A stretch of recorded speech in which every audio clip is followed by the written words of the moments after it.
Hi! So about in July or so, I made a video talking about the books that I'd read thus far in 2014, and now that 2014's over and I meet my goal of 15 books, I want to talk about the ones I've read since that video was made, so here we go. The one that I read, I think this was number 8, the one I read right after I filmed that video was Eleanor and Park by Rainbow Rowell. I had read another Rainbow Rowell book earlier on that I talked about in the other video, Fangirl, and I was really excited to read more Rainbow Rowell books, and I'm so glad that I read this book. I actually think I liked this more than Fangirl.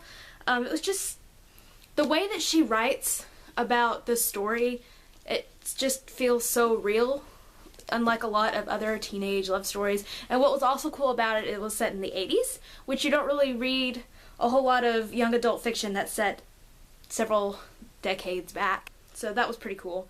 And I'm trying to keep it short because my camera's going to die pretty quick, but I definitely love this book. I would probably give it a 9 out of 10. Soon after that, I read The Giver by Lois Lowry, I believe is how it's said. There was a lot of hype going on about this book because there was a movie coming out, which I haven't seen, but I really liked the book. I really liked the way it was written. The story was really interesting, and there are several other books that are in this same kind of world, I think, but I haven't read any of them yet, but I'd like to. I'd probably give this book an 8 out of 10. After that, back in 2013, I had decided that I wanted to start rereading the Harry Potter books, and I'd only read the first one again, and so I picked up The Chamber of Secrets, and I reread that. I don't know how many times I've read these books now. It's been quite a few, as you can tell by how beat up it looks. I'm glad that I started rereading these. I can't wait to continue on rereading those this year. Obviously Harry Potter is my favorite series, so I'm gonna give The Chamber of Secrets itself probably a 9 out of 10. After that, I reread Mockingjay by Suzanne Collins because the movie was going to come out, part 1 of it anyway, and I wanted to have it fresh on my mind. A lot of people don't really like Mockingjay, and even though it's not my favorite book of the Hunger Games series, I didn't dislike it. There's certainly a lot of sad things that happen, and even though the movie was very accurate to the first half of the book, I still feel like they could have just made one like 3-hour movie, but that's a whole other thing. And overall, even though this is probably my least favorite of the 3, I still like this book. I'd probably give it a 7 out of 10. And we're at a strange different angle because I had to plug my camera in because it died, but I want to finish this up. So, oh well. The next book I read was the first book in the Shades of London series, which is The Name of the Star by Maureen Johnson.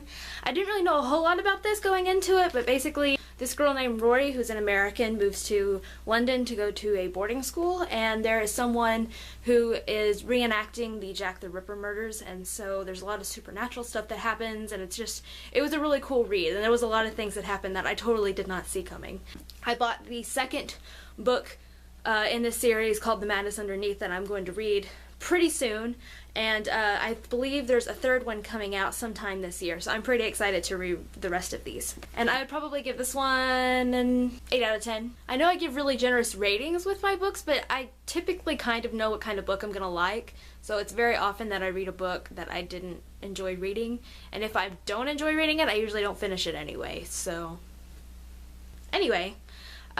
The next ones that I read, I have 3 more left, and I picked up The Prisoner of Azkaban and read it, and there was a lot of stuff that happened in The Prisoner of Azkaban that I didn't really remember, so it was really great to reread this one and refresh my memory on some of the things that happened in it. Reading this all over again just made me jealous of Hermione all over again for being able to have a time turner and be able to do as much as she can do in one day.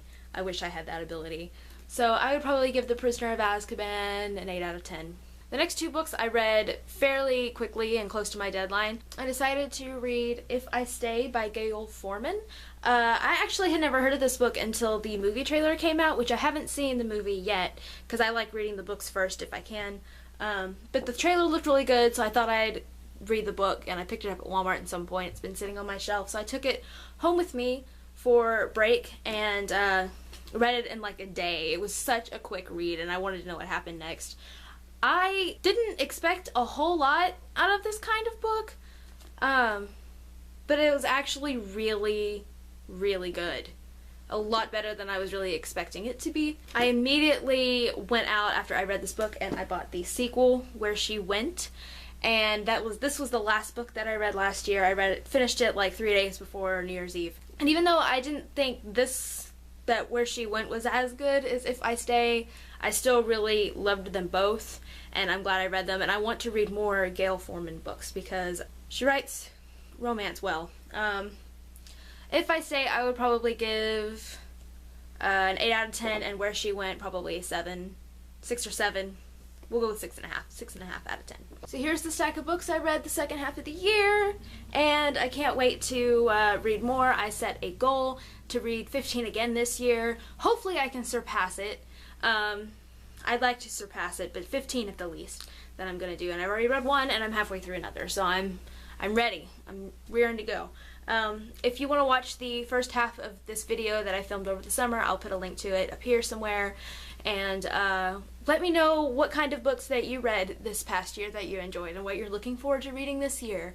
I guess I'll see you guys next time, and those of you that are starting school either this week or next week or fairly soon, good luck. I understand, because I'm gonna be there in a few weeks too. Alright, bye!